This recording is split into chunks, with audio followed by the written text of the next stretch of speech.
Students, इस video में मैं आपको चैप्टर 1 रिलेशन एंड फंक्शन का टॉपिक इन्वर्टिबल फंक्शन करवाऊंगी। और ये टॉपिक जो है बहुत इम्पॉर्टेंट टॉपिक है from examination point of view. और इसमें से क्वेश्चन आता है और इसकी डेफिनेशन क्या है। A function f from x to y is said to be invertible if there exist a function g from y to x such that gof is equal to ix means identity function in x and fog is equal to iy, यहाँ पर capital Y means identity function in y. Function g is called the inverse of f and is denoted by f inverse, so g is equal to f inverse. तो ये definition है इसकी कि एक आपके पास function है जो कि ऑलरेडी एग्जिस्ट करता है और उसकी डोमेन जो है वो x है और को डोमेन क्या है y। तो बोलता है कि अगर एक और ऐसा फंक्शन हो g from y to x कि आपके पास गॉफ जो है वो ix आ जाए और फॉग जो है वो iy आ जाए। क्लियर? तो उस फंक्शन g को हम क्या बोलेंगे, इनवर्स ऑफ f बोलेंगे और उसको डिनोट कैसे करेंगे, f इनवर्स के साथ। अब हम इससे रिलेटेड एक एग्जाम्पल करते हैं, आपको ये डेफिनेशन बिल्कुल क्लियर हो जाएगी। तो एग्जाम्पल में क्या है कि मान लो आपके पास सेट x है, एक सेट आपके पास y है और सेट x में आपके पास एलिमेंट्स हैं 1 2 3 4 और सेट y में एलिमेंट्स हैं 2 4 6 8। फंक्शन हम कंसीडर कर लेते हैं 2x। क्लियर? तो अब यहाँ देखो, जब मैं इसमें x की वैल्यू मीन्स यहाँ से ये x की वैल्यू है मेरे पास 1 2 3 4, जब मैं इसमें पुट करूँगी तो 1 की इमेज क्या आएगी, 2 आएगी, 2 1 ज़ा 2। अब जब मैं इसमें 2 पुट करूँगी 2 2 ज़ा 4, तो 2 की इमेज 4 आएगी। अब 3 पुट करूँगी 2 3 ज़ा 6, तो 6 आएगी 3 की इमेज, और 4 की इमेज क्या आएगी, 8 आएगी। अब ये बोलता है कि एक वहाँ पर एक और फंक्शन होगा, वो क्या करेगा, ऐसा फंक्शन होगा कि आपके पास फॉग और गॉफ की वैल्यू जो है वो बराबर आ जाएगी। तो अब हम एक और फंक्शन कंसीडर कर लेते हैं। जैसे मैंने ये फंक्शन कंसीडर किया, इसको मैं gx सपोज कर लेती हूँ, या फिर मैं इसको फिलहाल अभी तक के लिए gy सपोज कर लेती हूँ और इस फंक्शन को मैं सपोज कर लेती हूँ y/2। मैंने इसको gy क्यों सपोज किया, क्योंकि मेरी डोमेन क्या थी, y थी और को डोमेन क्या थी, x थी। तो यहाँ पर जो एलिमेंट्स होंगे उनको मैं स्मॉल y के साथ डिनोट कर लेती हूँ।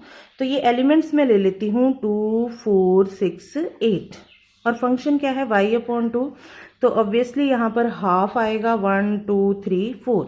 जब मैं इसमें y की वैल्यू 2 4 6 8 पुट करूँगी तो मेरे पास उसका हाफ क्या आ जाएगा, 2 का हाफ 1 आएगा, 4 का हाफ 2 आएगा, 6 का हाफ 3 आएगा, 8 का हाफ क्या आएगा, 4 आएगा। तो इस तरह से ये फंक्शन मेरे पास ऑलरेडी है। एक और फंक्शन है मेरे पास g, ये इस तरह का फंक्शन है जो कि एग्जिस्ट करता है, और इसके बाद ये वाला फंक्शन, इसका इन्वर्स तभी होगा जब आपके पास गॉफ और फॉग दोनों ही आइडेंटिटी फंक्शन के बराबर आते हैं। तो अब हम फॉग निकालने की कोशिश करते हैं। तो फॉग में आपको f ऑफ g में कौन कौन से एलिमेंट्स हैं, 2 4 6 8, g ऑफ 2 निकालना पड़ेगा, f ऑफ g ऑफ 4 निकालना पड़ेगा, f ऑफ यहाँ पर लिख लेते हैं g ऑफ 6 फाइंड करना पड़ेगा। ये देखो 2 4 6 फिर 8, f of g of 8 find करना पड़ेगा। अब आपके पास g ऑफ 2 की वैल्यू कितनी है, 1। f ऑफ, यहाँ पर हम वैल्यू पुट करेंगे, f ऑफ 1 लिख देंगे। f ऑफ g4 की वैल्यू कितनी है, 2, तो यहाँ पर f ऑफ 2 आ जाएगा। इसी तरह से f ऑफ यहाँ पर 6 के लिए 3 आ जाएगा, और g ऑफ 8 के लिए आपके पास क्या आ जाएगा, f ऑफ 4। क्लियर? अब इसके आगे देखो, f ऑफ 1 की वैल्यू आपके पास क्या है, f ऑफ 1 की वैल्यू है 2। क्लियर? और आपके पास f ऑफ 2 की वैल्यू क्या है, ये f ऑफ 2 है आपके पास, तो f ऑफ 2 की वैल्यू क्या है, 4। f ऑफ 3 की वैल्यू क्या है, 6, और f ऑफ 4 की वैल्यू क्या है, 8। क्लियर। तो अब ये एलिमेंट्स अगर आप ध्यान से देखोगे 2 4 6 8, तो ये सेट Y में एलिमेंट एग्जिस्ट करते हैं। तो इसीलिए मैंने बोला था कि जब आपके पास fog is equal to I Y आ जाएगा, आई वाई का मतलब है कि आइडेंटिटी फंक्शन इन Y। अब ये एलिमेंट जो हैं 2 4 6 8 ये इस सेट को बिलोंग करते हैं, Y सेट को बिलोंग करते हैं। और आपको पता है कि अगर आपके पास fx is equal to x है तो उसको हम आइडेंटिटी फंक्शन बोलते हैं। क्लियर कि यहाँ पर अगर मैं 1 पुट करूँ तो मेरे पास 1 आ जाए, 2 पुट करूँ तो 2 आ जाए, 3 पुट करूँ तो 3 आ जाए, तो उसको मैं क्या बोलूँगी, आइडेंटिटी फंक्शन बोलूँगी। तो इसी तरह से जब मैंने फंक्शन में वैल्यू पुट की, जब मैंने फॉग फाइंड किया और मेरे पास फिर से आई वाई, मेरे पास वाई वाले एलिमेंट आ गए, तो मैं बोलूँगी कि मेरे पास आइडेंटिटी फंक्शन आ गया। क्लियर, आइडेंटिटी फंक्शन जब मेरे पास आ जाएगा तो fog is equal to I y की कंडीशन फुलफिल हो जाएगी। अब मुझे दूसरी कंडीशन यहाँ से फुलफिल करनी है gof is equal to I x की। तो मुझे यहाँ पर गॉफ फाइंड करना पड़ेगा। गॉफ का मतलब है मुझे g of f of x find करना पड़ेगा। अब g of f of x में कौन कौन से एलिमेंट्स हैं, यहाँ पर देखो 1 2 3 4 और 1 की इमेज 2, 2 की इमेज 4, डबल इमेज है। तो मैं 1 2 3 4 के लिए ये वैल्यू पहले फाइंड करूंगी। तो यहाँ पर मुझे g of f of 1, g of f of 2, g of f of 3, g of f of 4 ये फाइंड करना पड़ेगा। अब g ऑफ f ऑफ 1 जो फंक्शन था वो आपका क्या था, 2x था, इसलिए हम क्या करेंगे, इसका डबल कर देंगे। जो इमेज आई थी तो वो क्या थी, f ऑफ 1 की डबल, तो g ऑफ 2 आ जाएगा।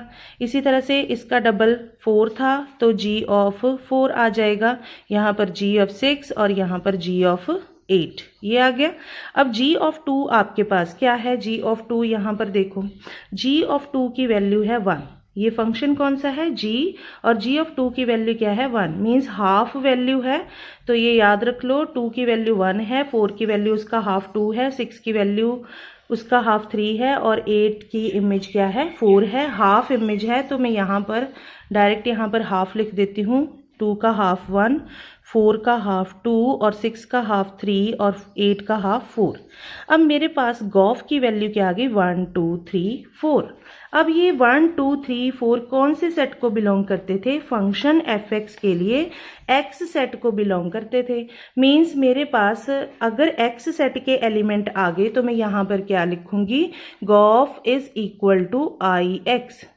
क्लियर, तो इसीलिए मैंने लिखा था gof is equal to I X और fog is equal to I Y. और जब हमें सेम एलिमेंट्स मिल जाते हैं किस डोमेन के, तो हम क्या बोलते हैं कि ये क्या है, आइडेंटिटी फंक्शन है। अब मेरे पास गॉफ जो है वो आई एक्स आ गया, यहाँ पर देखो गॉफ किसके बराबर आ गया, आई एक्स के बराबर, और फॉग किसके बराबर आ गया, आई वाई के बराबर। तो मैं क्या बोल सकती हूँ कि ये जो फंक्शन g है, दिस फंक्शन g, ये इनवर्स है किसका, इसका, फंक्शन f का। अगर गॉफ और फॉग बराबर नहीं आते आइडेंटिटी फंक्शन के, तो मैं क्या बोलती कि g फंक्शन जो है वो इनवर्स नहीं है f का। क्लियर, तो यहाँ पर जो g फंक्शन है वो क्या है, y/2। तो इस तरह से हम बोल सकते हैं कि f फंक्शन का इनवर्स क्या है, y/2, और इन टर्म्स ऑफ x भी हम उसको लिख सकते हैं। तो हम उसको बोलेंगे कि fx जो कि 2x है उसका इनवर्स फंक्शन है x/2। तो ये थे इन्वर्टिबल फंक्शन। अब इसके बाद एक बहुत ही इंपॉर्टेंट थ्योरम है, तो वो थ्योरम क्या है, if f from x to y and g from y to x be two functions such that gauf is equal to ix and fog is equal to iy, then f must be 1 1 and on 2। बोलता है कि अगर एक function है x to y और दूसरा function है g y to x, तो एक और कंडीशन है साथ में कि अगर गॉफ आइडेंटिटी फंक्शन और फॉग आइडेंटिटी फंक्शन के बराबर है तो f क्या होगा, 1 1 और ऑन 2 होगा। तो इसको हम क्लियर करते हैं एग्जाम्पल से। अब ये आपके पास ये x to y एक फंक्शन है और इसमें x में एलिमेंट है p q r और y में एलिमेंट है a b c। तो ये मैंने मैपिंग करी है P to A, Q to C और R टू B। तो ये फंक्शन क्या है, 1 1 ऑन टू है। और एक और फंक्शन G एग्जिस्ट करता है, ये मान लो F फंक्शन है और ये G फंक्शन है। तो G फंक्शन अगर इनवर्स एग्जिस्ट करता है तो इनवर्स के केस में अब आप इसके रिवर्स में मैपिंग करोगे, मींस A B C की मैपिंग अब P Q R के साथ करोगे। तो ये सेट Y ले लिया मैंने और ये सेट X ले लिया, तो इस तरह से मैपिंग करोगे अगर इन्वर्टिबल फंक्शन है तो। क्लियर। तो अब सपोज करो कि ये इन्वर्टिबल फंक्शन ना होता तो क्या होता, जैसे मान लो 1 1 ऑन टू ना होता या मैनी 1 ऑन टू होता या 1 1 इन टू होता, तो फिर उस केस में क्या होता। जैसे सपोज करो आपके पास पहला एग्जाम्पल ले लेते हैं हम 1 1 इन टू का। तो ये मैंने A B C कुछ एलिमेंट्स लिए और यहाँ पर मैंने 1 2 3 4 कुछ एलिमेंट्स ले लिए। अब मैंने A की इमेज 2 ले ली, B की इमेज 1 ले ली, C की इमेज 3 ले ली। तो ये फंक्शन क्या है, x टू y, ये फंक्शन f सपोज कर लिया। अब ये फंक्शन क्या है 1 1 इंटू, लेकिन जब आप इसकी मैपिंग करोगे y टू x, एक फंक्शन g ले लेते हैं और इसकी मैपिंग करोगे आप y टू x, तो y के एलिमेंट्स क्या हैं 1 2 3 4। क्लियर। और ये एलिमेंट क्या है a b c। क्लियर। तो अब देखो यहाँ पर 1 b के साथ ज्वाइन हो जाएगा और 2 जो है वो a के साथ ज्वाइन हो जाएगा और c की मैपिंग जो है वो किसके साथ होगी, 3 के साथ होगी। लेकिन इस केस में ये फंक्शन है ही नहीं। अब ये फंक्शन क्यों नहीं है, क्योंकि इसमें 4 तो छूट गया, तो इस केस में ये फंक्शन बना ही नहीं। क्लियर। तो ये केस तो रिजेक्ट हो गया। अब ये केस था 1 1 इंटू का, 1 1 इंटू। क्लियर। तो 1 1 इंटू का केस रिजेक्ट कर दिया। अब सपोज करो हम मैनी 1 का ले लेते हैं। तो यहाँ पर देखो मैनी 1 के केस में जैसे मैंने 1 2 3 ले लिया, यहाँ पर A B ले लिया, 1 की इमेज A ले ली, 2 की इमेज A ले ली, 3 की इमेज B ले ली। क्लियर। अब इस केस में अगर मैं ये x था ये y था और मैं y यहाँ पर ले लेती हूँ और x यहाँ पर ले लेती हूँ 1 2 3 और ये a b ले लेती हूँ, तो a की मैपिंग दो एलिमेंट्स के साथ हुई है, 1 के साथ और 2 के साथ। क्लियर। इसको मैं g सपोज कर लेती हूँ और b की मैपिंग जो है वो 3 के साथ हुई है। लेकिन इस केस में भी ये फंक्शन नहीं है। अब ये फंक्शन क्यों नहीं है, क्योंकि a एलिमेंट की यूनिक इमेज नहीं है, इसलिए ये केस भी रिजेक्ट हो जाएगा। क्लियर। मैनी 1 ये फंक्शन क्या था, मैनी 1 ऑन टू था, तो ये केस भी रिजेक्ट हो जाएगा, फिर से आपके पास ये फंक्शन नहीं बनेगा। इस तरह से आप बाकी केसेस भी देख सकते हो। मैनी 1 ऑन टू का केस मैंने आपको करवा दिया, 1 1 इंटू का केस मैंने आपको करवा दिया। इस तरह से आप मैनी 1 इंटू का केस भी अगर देखोगे तो उसमें भी देखोगे कि जब आप रिवर्स करोगे y टू x करोगे तो वो भी फंक्शन नहीं बनेगा। इसीलिए जब फंक्शन इन्वर्टिबल हो तो उसको 1 1 ऑन टू होना ही पड़ेगा। तो ये थ्योरम है कि if f from x to y and g from y to x be two functions such that gof is equal to ix and fog is equal to iy, then f must be 1 1 and onto। Clear. तो इसी theorem का हम proof भी देख लेते हैं। ये तो मैंने आपको कंसेप्ट करवा दिया, अब इसका प्रूफ कैसे करेंगे। प्रूफ में अब पहले हम f को 1 1 प्रूफ करेंगे, तो चेक 1 1। अब 1 1 कैसे प्रूव करेंगे, मान लो कि दो एलिमेंट हैं आपके पास x1 और x2 जो कि x को बिलोंग करते हैं, तो हमें f को 1 1 प्रूव करना है। तो हम क्या करेंगे, f of x1 is equal to f of x2 कर लेंगे। अब f of x1 f of x2 के बराबर है, तो यहाँ पर g of f of x1 भी g of f of x2 के बराबर आएगा। क्लियर। अब g of f of x1 का मतलब है gof x1 is equal to gof x2। Clear. अब ये गॉफ जो है वो क्या आ जाएगा, आइडेंटिटी फंक्शन। अब थ्योरम के अकॉर्डिंग इसने बोला था कि गॉफ जो है वो आइडेंटिटी फंक्शन के बराबर है, तो हम ये वैल्यू यहाँ पर पुट कर लेते हैं गॉफ की आइडेंटिटी फंक्शन के बराबर। तो आई एक्स इज इक्वल टू, अब ये आई एक्स लिख दिया मैंने और यहाँ पर क्या आएगा x1 और ये आई x और यहाँ पर क्या आएगा x2। तो आइडेंटिटी फंक्शन इन x है तो x1 और x2 की वैल्यू भी बराबर आएगी, तो यहाँ पर x1 is equal to x2। It means f is 1 1। Clear. f क्या हो गया, 1 1 हो गया। अब ऑन टू प्रूव करेंगे इसको। ऑन टू कैसे प्रूव करेंगे, तो ऑन टू प्रूव करने के लिए हम कोडोमेन में से कोई एलिमेंट लेते हैं और हम ये बोल देते हैं कि उस एलिमेंट से रिलेटेड डोमेन में एक एलिमेंट एग्जिस्ट करता है। तो सबसे पहले let y belonging to the codomain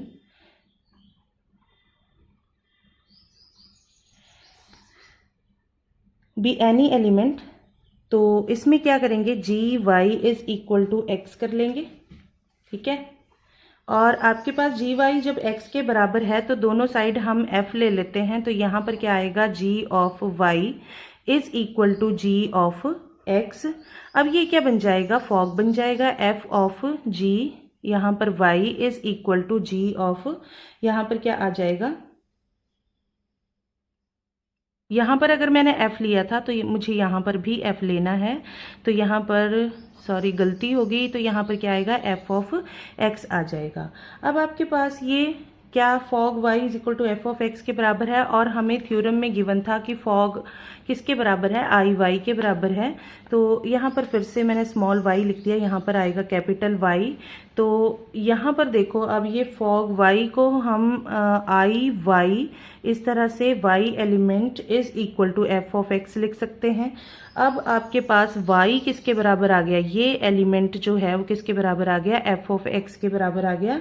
it means for each y belonging to, for each y belonging to y there exist x belonging to the x such that f of x is equal to y, therefore f is onto। तो अब ये given था आपको कि gof is equal to I X होगा और fog is equal to I Y होगा, therefore F is invertible. Clear. तो हमें क्या गिवन था, since gof is equal to I X and fog is equal to I Y. तो definition के according क्या आप लिख सकते हो कि फंक्शन f क्या होगा, which implies that f is invertible function.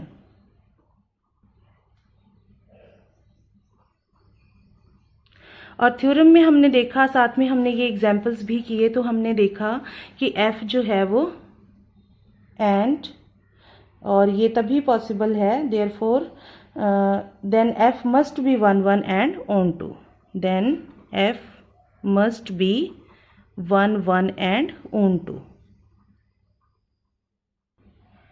तो ये मतलब हो गया इसका कि अगर कोई फंक्शन इन्वर्टिबल है तो वो फंक्शन जो है वो 1 1 ऑन टू भी होना चाहिए। तो जब हम क्वेश्चन करेंगे इन्वर्टिबल फंक्शंस के, तो हम उसको दो मेथड से कर सकते हैं, या तो फॉग और गॉफ को आइडेंटिटी फंक्शन के बराबर प्रूव कर दो तो आप बोल दोगे कि ये फंक्शन इन्वर्टिबल है, या फिर आप दूसरा मेथड क्या अप्लाई कर सकते हो कि अगर फंक्शन 1 1 भी है, ऑन टू भी है, तो हम बोल देंगे कि वो क्या है, इन्वर्टिबल फंक्शन है। तो ये थी इन्वर्टिबल फंक्शन से रिलेटेड वीडियो, और इस वीडियो को आप ध्यान से देखिए और क्वेश्चंस इससे रिलेटेड ट्राई कीजिए। नेक्स्ट वीडियो में मैं आपको सोल्यूशन प्रोवाइड करूंगी, फिर उसमें जो प्रॉब्लम होगी वो आप मुझे पूछ सकते हो।